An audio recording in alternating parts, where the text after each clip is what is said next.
உங்க வீட்ல daily calendar extra இருந்தா அதை கண்டிப்பா ட்ரை பண்ணி பாருங்க ஃப்ரெண்ட்ஸ். போன தடவை இந்த காலண்டரை யூஸ் பண்ணி வீடு செஞ்சிருப்போங்க. அதுமே பார்க்கறதுக்கு செமையா இருந்துச்சு. இந்த தடவை கொஞ்சம் டிஃப்ரெண்டா ஒன்று பண்ண போறோங்க. ஃபர்ஸ்ட் இந்த காலண்டருக்கு பின்னாடி உள்ள அட்டையை வந்து பிச்சு எடுத்துருங்க. அதுக்கடுத்து அந்த கம்பியுமே இந்த மாதிரி எடுத்து விட்டு உருவி விட்டுருங்க. அதுக்கடுத்து முன்னாடி கலர் பேப்பர் இருக்குல்ல, அது தேவையில்ல, அதையுமே எடுத்து விட்டுருங்க.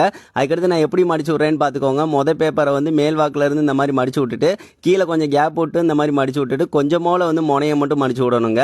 இந்த மாதிரி தான் கடைசி வரைக்கும் வந்து மடிச்சு விடணும். அதுக்கடுத்து ரெண்டாவது பேப்பரை வேற மாதிரி மெத்தடில் மடிக்கணும் இந்த தடவை.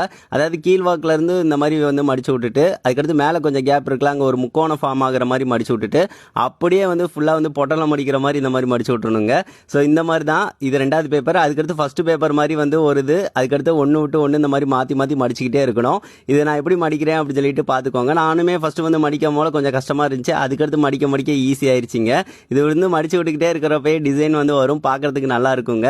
கொஞ்சம் பேப்பர் மடிச்சிட்டோம் அப்படின்னா மடிக்கிறதுக்கு ரொம்ப ஈஸி ஆயிடுச்சிங்க. நான் அப்படியே வந்து மடிச்சு விட ஆரம்பிச்சேன். அப்படியே டைம் இழுக்க தாங்க செஞ்சிச்சு. ஒரு மணி நேரம் வந்து பார்த்தீங்கன்னா நான் மடிச்சு விட்டுக்கிட்டே இருந்தேன். ஒரு மணி நேரத்தில் வந்து ஒரு 8வது மாதம் வரைக்கும் வந்து மடிச்சு விட்டுட்டேங்க. இப்போ பாருங்க எவ்வளோ ஸ்பீடாக வந்து மடிச்சு விட்டுக்கிட்டு இருக்கேன் அப்படின்னு சொல்லிட்டு.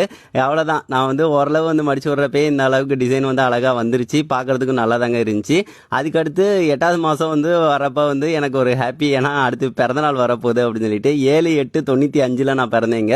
இது 2026 இதுதான் என்னோட பிறந்தநாள். உங்கள் பிறந்தநாள் எது அப்படின்னு சொல்லிட்டு மறக்காம கமெண்ட் பண்ணுங்க ஃப்ரெண்ட்ஸ். அதுக்கடுத்து ஸ்பீடாக வந்து மடிச்சு விட ஆரம்பித்தேன். அதுவுமே டைம் இழுக்க தாங்க செஞ்சிச்சு.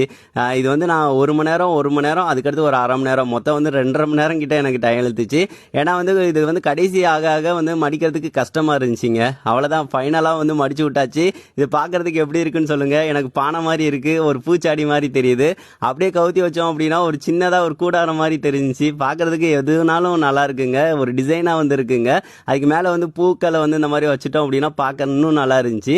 இது வந்து காலண்டரில் தான் செஞ்சோம் அப்படின்னா நம்ப மாட்டாங்க. எங்கள் வீட்டில் ஒன்று செஞ்சு வச்சுட்டு இந்த மாதிரி பூக்களை வந்து மேலே வச்சோம் அப்படின்னா ஒரு அழகாக ஒரு டிசைன் மாதிரி இருக்குங்க.